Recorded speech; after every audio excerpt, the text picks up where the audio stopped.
हम एक छोटे शहर में थे, वहां हर व्यक्ति चलाता था 12 साल की उम्र में, तो हम भी चलाते थे। तो 12 में सीखा, पैर नीचे नहीं लगते थे। तो जब घर पहुंचते थे हम पहले हॉर्न बजाते थे, कोई बाहर आके रोकता था स्कूटर को कि उतर जाए उससे। हम ब्रेक लगाते थे, बड़े भाई रोक लेते थे कि चलो उतर जाओ स्कूटर से। हम वैसे चलाते थे स्कूटर 12 की उम्र में। तो मुझे सिखाया था मुझसे जो नेक्स्ट, मैं सबसे छोटा हूँ, 2 बड़े भाई हैं, तो जो बीच वाले भाई हैं उन्होंने सिखाया था। बड़े विनम्र हैं, इतने विनम्र हैं कि उनके साथ मुझे लगता है कि मैं बड़ा भाई हूं, जबकि वो मुझसे बड़े हैं, क्योंकि बहुत विनम्र हैं, बहुत अंतर्मुखी हैं।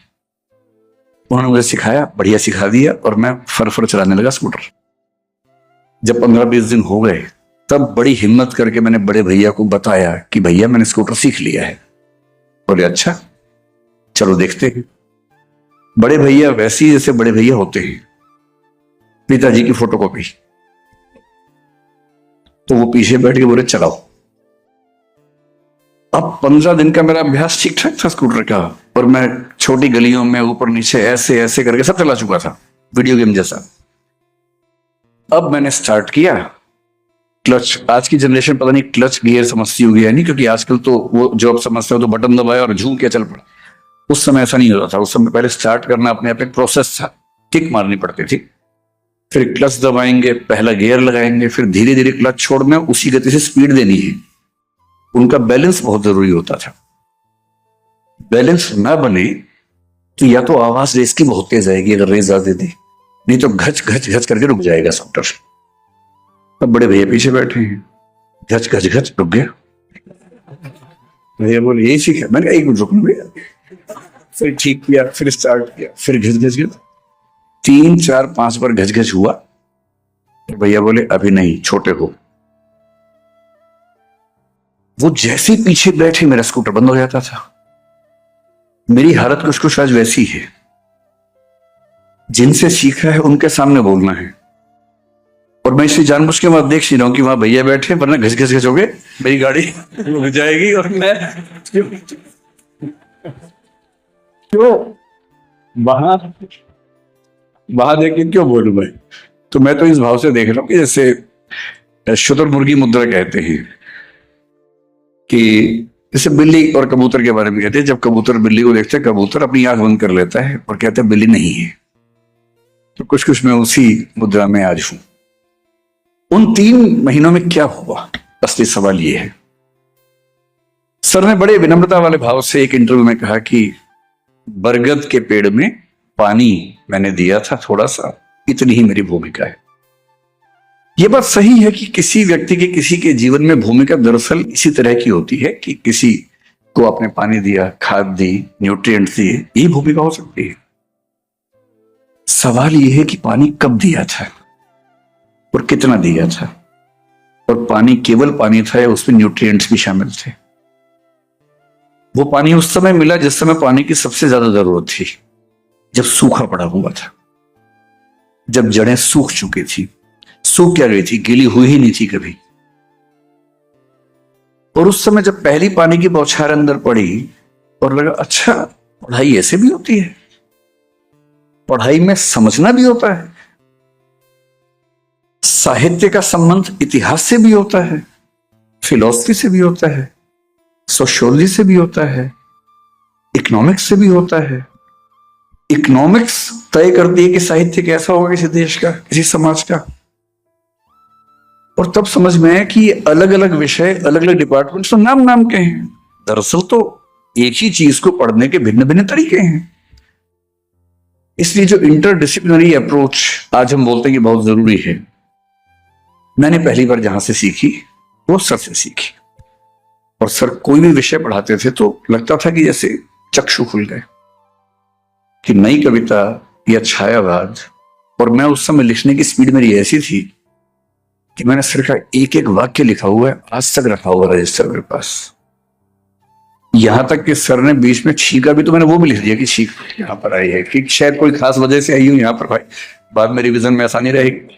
मजाक भी किया, साइड में मजाक भी लिख लिया कि ये मजाक को कोई लिंक होगा इसके साथ, वो मजाक भी याद रहना चाहिए। कई साल तक मैंने वो विषय पढ़ा, वो रजिस्टर्स पढ़े। JRF वगैरह सब होने के बाद पहली बार मुझे साहित्य समझ में आया। अब सीधा योगदान मैं कहूं तो मेरा पहले अटेम्प्ट में सिविल सेवा में सिलेक्शन हो गया। लेकिन ये तो एक मोटा कथन है ना कि सिलेक्शन हो गया। इसमें सूक्ष्म कथन ये है कि दो वैकल्पिक विषय होते थे। मेरे पास हिंदी साहित्य था और समाजशास्त्र था। दोनों का 600 नंबर का पेपर था। अगर मैं ये कहूं कि मेरा उन दोनों विषयों से सिलेक्शन हो गया तो ये अधूरी बात है, जब तक मैं ये ना बताऊं कि समाजशास्त्र में 600 में से 247 नंबर थे और हिंदी साहित्य में 600 में से 343 नंबर थे। और इस अंतर की एकमात्र वजह यह थी कि मैंने सर की क्लास से पढ़ाई की थी। इससे मैं कैसे कैसे कह दूं कि कोई योगदान नहीं है या बरगद में केवल पानी का योगदान है। उस पानी में कितना पोटेशियम था, कितना मैग्नीशियम था, कितना नाइट्रोजन था या नाइट्रेट था, ये भी तो देखना पड़ेगा। लेकिन ये फिर भी ठीक है। मेरे लिए सिविल सेवक बनना ना मुझे पहले बहुत रोमांच था ना बाद में रहा। मैं तो हरियाणा से हूं जहां आईएएस का मतलब उस समय लोग समझते भी नहीं थे। अब तो समझने लग गए हैं, तब नहीं समझते थे। तब बोलते थे कि अरे ना, पटवारी बनते तो अच्छा रहता, वो ऐसा भाव रहता था। तो मुझे नौकरी से लगाव भी नहीं था। मैंने फिर नौकरी छोड़ भी दी, पढ़ने पढ़ाने की इच्छा हुई। जो असली योगदान है वो दूसरा है। ये तो छोटी बात थी, नंबर आ गए, नोट्स मैंने पढ़ लिए, याद कर लिया, लिख दिया, नंबर आए, बड़ी बात है। एक अच्छी नौकरी मिली, उसका सम्मान आज तक मुझे हर जगह मिल जाता है कि सिविल सर्वेंट रहे हैं, जैसे पता नहीं क्या बात हो गई, लेकिन सम्मान मिल जाता है। उसके बाद मेरे अंदर एक भूख पैदा हुई। जो व्यक्ति विश्वविद्यालय में केवल इलेक्शन लड़ने के लिए आया हो, उसकी इलेक्शन से अरुचि हो गई। जिसका पर्पस रहा हो कि दूसरा प्रेसिडेंट, उसके बाद दिल्ली का सीएम, फिर भारत का पीएम बनना है, उसको पार्षद, विधायक और सांसद होने से अरुचि पैदा हो गई। और रुचि किससे से पैदा हो गई? पढ़ने से। अब मुझसे लोग पूछते थे जीवन में क्या करना चाहते हो? पढ़ना चाहता हूं। मैंने यूपीएससी में 2-3 विषय सिर्फ इसलिए बदले कि इसी बहाने इसे पढ़ लूंगा। हालांकि ऐसा करने से मेरी सफलता और मुश्किल होती गई। पर चाहिए किसको थी? नहीं चाहिए थी। समाजशास्त्र पढ़ा, दिमाग खुल गया। फिलोसफी पढ़ा, दिमाग खुला। पॉलिटिकल साइंस पढ़ा, बाद में एलएलबी किया, लॉ किया, सब कुछ पढ़ने का मन किया। आज भी पढ़ता हूं। और आज मेरी स्थिति यह कि किसी भी विषय को पढ़ते हुए मैं हर विषय से उसको लिंक कर पाता हूं, तो इसलिए कि उसका बीज सही समय पर पानी के साथ उस पेड़ के अंदर एक सही माली ने डाल दिया था। और ये तो संयोग की बात है कि मैं जिस जमाने में 40-45 का हुआ, उस जमाने में यूट्यूब आ गया, और सर जिस जमाने में हुआ तब यूट्यूब नहीं आया था। इतनी सी बात है। मुझे लोग ज्यादा जानने लग गए, तो इसमें यूट्यूब का योगदान है, मेरा नहीं। मैं भी एक बंद क्लासरूम में 25 साल से पढ़ाई रहा था, कौन जानता था? कोई नहीं पूछता था। पर क्योंकि मैं निजी क्षेत्र में हूं तो वहां वीडियो बनाना आसान काम था। कॉलेज में ये संभव नहीं है, व्यावहारिक नहीं है। इसलिए कौन कितना प्रसिद्ध है ये तुक्के की बात है, संयोग की बात है। और प्रसिद्धि से कोई ये समझने लगे कि मैंने बहुत तीर चला दिया है, ऐसा घमंड अगर किसी को हो जाए, उससे बड़ा निपट मूर्ख कोई हो नहीं सकता है। और ये बात जिंदगी में कभी भूलना नहीं चाहिए कि मैं जो कुछ भी हूं कैसे बना। सर ने मुझे जो कवि सबसे गहराई से पढ़ाया वो कबीरदास थे, और कबीरदास आज तक मेरे प्रिय कवि हैं। मुझे पूरे हिंदी साहित्य में एक कवि चुनना हो, हालांकि दुविधा होती है कबीर तुलसी के बीच में मुझे।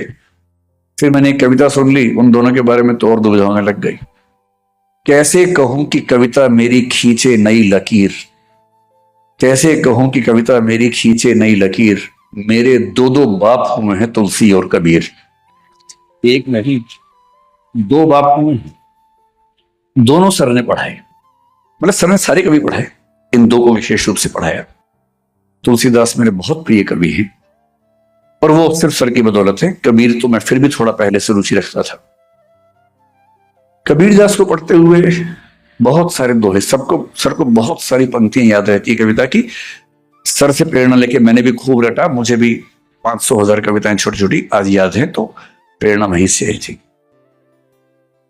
कबीर को पढ़ाते हुए सर ने बड़ी गहरी बात कही कि एक समय तक आदमी दुनिया के बताए रास्तों पर अंधानुकरण करता हुआ चलता है, अंधा होकर चलता है। फिर उसे एक सही व्यक्ति मिलता है, गुरु मिलता है, शिक्षक मिलता है। एक अच्छा शिक्षक पढ़ाता नहीं है, एक अच्छा टीचर वो बिल्कुल नहीं है जो नोट्स बनवा दे, एक अच्छा टीचर वो बिल्कुल नहीं है जो बता दे कि रोमिला थापर ने ये कहा है और डीडी कोशाम्बी ने ये कहा है। ये तो सामान्य बात है। चैट जीपीटी के जमाने में कौन पूछता है इन सब बातों को? चैट जीपीटी के जमाने में टीचर्स को अपने अस्तित्व के बारे में फिर से सोचना पड़ेगा। मुश्किल होने वाला है, सीरियसली मुश्किल होने वाला है। अच्छा टीचर वो है जो ज्ञान नहीं देता, ज्ञान अर्जित करने के टूल्स देता है कि ज्ञान खुद सीखना है, कैसे सीखना है ये मैं सिखाता हूं। और तब सर ने एक दोहा सुनाया कबीरदास का, जो आज तक मेरे सबसे प्रिय दोहों में से एक है। पीछे लागा जाई था लोक वेद के साथी, कि लोक समाज जो कहता है और वेद जो कहते हैं, मैं उसके पीछे पीछे अंधा होके चल रहा था। पीछे लगा जाई था लोक वेद के साथी, आगे तय सतगुर मिल्या दीपक दिया हाथी। आगे से सतगुर मिला, उसने मेरे हाथ में दीपक दे दिया। ज्ञान नहीं दिया, किताब नहीं दी, दीपक दिया। और बुद्ध के भाषा में कहा, अब तो दीपो भव, अपने प्रकाश स्वयं बनो, अपने प्रकाश की तलाश खुद करो। तब मुझे लगने लगा कि जिन बने बनाए रास्तों पर मैं चल रहा हूं, उससे पहले मेरी विचारधारा एकदम निश्चित थी। मैं आरएसएस का कट्टर समर्थक था, घोषित मेंबर नहीं था लेकिन समर्थक था। अयोध्या आंदोलन में मुझे जाने की बड़ी इच्छा थी, मैं जा नहीं पाया, बड़ा दुख था मुझे इस बात का। बाकी कई दोस्त गए थे, मैं नहीं जा पाया था। और मैं जानबूझ के सब बातें सच बोलता हूं ताकि झूठ क्यों बोलूं, झूठ बोल के क्या मिल जाएगा, मैं ऐसा था। फिर जब मैं विश्वविद्यालय में पढ़ने लगा, मैं वामपंथी हो गया ठीक ठाक। मैं किसी काडर में नहीं गया, मैंने सीपीएम सीपीआई में या आईसा में, या उस समय एक एआईएसएफ भी थी, यहां पर दिशा छात्र संघ चलता था, डीएसयू पीएसयू, कई स्टूडेंट बॉडीज चलती थी।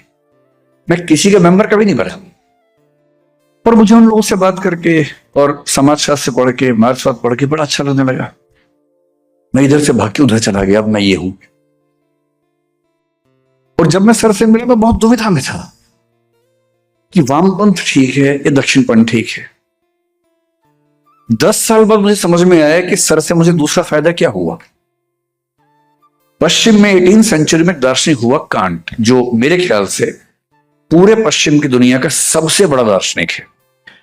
अगर मुझे कहे कि पश्चिम की दुनिया में पहले दार्शनिक थेलीस से लेकर वर्तमान दर्शन के लोगों तक, विटगेन्स्टीन तक, आपको एक चुनना हो जिसने पूरे दर्शन की धारा को चेंज कर दिया, आमूलचूल बदलाव कर दिया, तो वो इमैनुअल कांट है, जर्मनी का 18वीं सेंचुरी के दार्शनिक।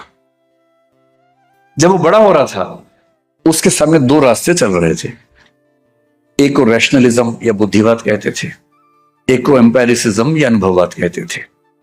रैशनलिज्म में लाइबनिज नाम के एक बहुत प्रख्यात चिंतक चल रहे थे, अनुभववाद में ह्यूम बहुत प्रख्यात चिंतक थे, इंग्लैंड के थे। कांट ने लिखा कि मैंने लाइबनिज को पढ़ा, मुझे लगा ये तो अंतिम सत्य है, इससे बड़ा सत्य क्या हो सकता है, और मैं उसके पीछे चलने लगा। इसी बीच में ह्यूम की किताब मेरे हाथ आ गई और ह्यूम को पढ़ा तो मुझे लगा, अरे यार वो तो ऐसे ही बोल रहा था, अंतिम सत्य तो ये है। तो कुछ दिन में अनुभववादी बना रहा। कुछ दिन बाद फिर लाइबनिज को पढ़ा तो मुझे लगा, नहीं यही है अंतिम सच, यही है। फिर ह्यूम को पढ़ा तो लगा, ना इससे अंतिम कुछ हो ही नहीं सकता है। और फिर वो लिखता है, इस कंफ्यूजन से मैं इतना परेशान हुआ, इतना परेशान हुआ, अंत में मैं समझ गया कि अपना ही रास्ता बनाना होगा। और वहां से एक नई थॉट पैदा हुई जिसको क्रिटिसिज्म कहते हैं, समीक्षावाद कहते हैं, जो पश्चिम के दर्शन की सबसे गहरी थॉट बनकर उभरी। सर से मिलने से पहले मैं भी दक्षिणपंथ वामपंथ के बीच में झूलता था, कभी ये खींचता था, कभी वो खींचता था। फेमिनिज्म पढ़ा तुम फेमिनिस्ट हो गया कुछ दिनों के लिए। अम्बेडकर बात पढ़ा, मैंने कहा, अंतिम सच तो ये था, ये कहां छुपा हुआ था। संतुलन नहीं था। और जब बहुत सारे विचार आपको खींच रहे हैं और आप संतुलित ना हो तो आप क्या होगा, घंटे के हिसाब से आप अलग अलग वाद के शिकार होते रहते हैं। सुबह आप संघवादी थे, शाम को मार्क्सवादी हो गए, दोपहर को फेमिनिस्ट होते हुए निकले हैं, रात को किसी से बात हुई अम्बेडकरवादी हो गए थोड़ी देर के लिए। बैलेंस बन ही नहीं पा रहा। सर के अंदर जो बात मुझे सबसे अच्छी लगती है वो ये कि मैंने पहली बार किसी को देखा जीवन में कि कोई व्यक्ति कार्ल मार्क्स के बारे में बात करते हुए उतना ही सहज जितना सिगमंड फ्रॉइड पे बात करते हुए, जितना चार्ल्स डार्विन पे बात करते हुए, उन सबकी किताबों का रेफरेंस देके उनकी थॉट्स पर बात करना। मुझे लगा कि जब तक मैंने दुनिया को पढ़ा ही नहीं तब तक किसी एक रास्ते पर चल के हीरो बनना कि यही सही रास्ता है, कितनी बड़ी मूर्खता है। और उस दिन से आज तक मैं ऐसी किसी भी मूर्खता से बचा हुआ हूं। मैं किसी विचारधारा का समर्थक नहीं हूं, ना होऊंगा। मैं विचार लेके चलूंगा, धारा में नहीं बहूंगा। और विचार के साथ जीना है, धारा में नहीं बहना है। ये बुनियादी समझ उसी पानी के गिलास में थी जिसको सर ने कहा कि बरगद में डाल दिया था।